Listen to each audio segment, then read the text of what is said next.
মাশরাফি বিন মুর্তজা এবং সাকিব আল হাসান লাল সবুজ জার্সিতে যে দুজন মানুষ এদেশের কোটি মানুষের আবেগ, হাসি আর কান্নার সমর্থক হয়ে উঠেছিলেন। ২২ গজে তারা ছিলেন অবিসংবাদিত নায়ক, কিন্তু রাজনীতির মাঠে তাদের একটি সিদ্ধান্ত আর একটি নীরবতা সবকিছু পাল্টে দিল।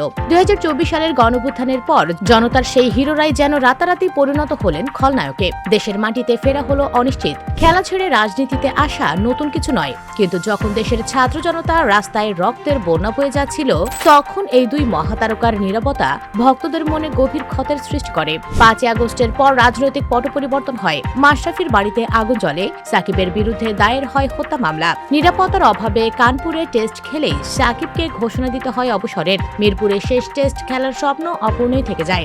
মনে হচ্ছিল বাংলাদেশ ক্রিকেটের সবচেয়ে উজ্জ্বল দুটি অধ্যায়ের সমাপ্তি ঘটল একরাশ আক্ষেপ আর কলঙ্কের মধ্য দিয়ে। কিন্তু গল্পের শেষ এখানেই নয়। সম্প্রতি দেশের ক্রীড়াঙ্গনে আলোচনার ঝড় তুলেছে বর্তমান ক্রীড়ামন্ত্রী আমিনুর হকের একটি সাহসী ঘোষণা। তিনি স্পষ্টভাবে জানিয়েছেন, সাকিব এবং মাশরাফিকে দেশে ফিরিয়ে আনা হবে এবং তারা আবারও মাঠে নামবেন। মন্ত্রীর এই আশ্বাস যেন এক মৃতপ্রায় আশায় জল ঢেলেছে। সরকার যেখানে তাদের আইনি সুরক্ষা এবং খেলার সুযোগ দেওয়ার কথা ভাবছে, সেখানে এই দুই কিংবদন্তির প্রত্যাবর্তনের সম্ভাবনা এখন আর নিছক কল্পনা নয়। মন্ত্রীর এই ঘোষণার পর প্রশ্ন উঠেছে, বাস্তবতা কতটা সহজ? সদিচ্ছা থাকলেও আইনি জটিলতা একটি বড় বাধা। তাদের বিরুদ্ধে থাকা হত্যা মামলাগুলোর আইনি সুরাহা কিভাবে হবে? তাছাড়া সবচেয়ে বড় আদালত হলো মানুষের মন।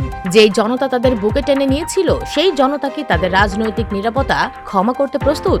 দেশের মাটিতে আবার যখন তারা বল হাতে দৌড় দেবেন, গ্যালারি কি আগের মতো গর্জে উঠবে, নাকি শোনা যাবে দুয়োধ্বনি? সমাজ ও ভক্তরা আজ স্পষ্টতই দুই ভাগে বিভক্ত। ক্রিকেট শুধু একটি খেলা নয়, এটি এদেশের মানুষের বেঁচে থাকার অন্যতম রসদ।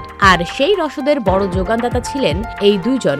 বয়স, ফিটনেস, রাজনীতি আর আইনের বেড়াজাল পেরিয়ে সাকিব এবং মাশরাফি কি সত্যি পারবেন আবার ২২ গজে ফিরতে? মন্ত্রীর প্রতিশ্রুতি কি বাস্তবে রূপ নেবে?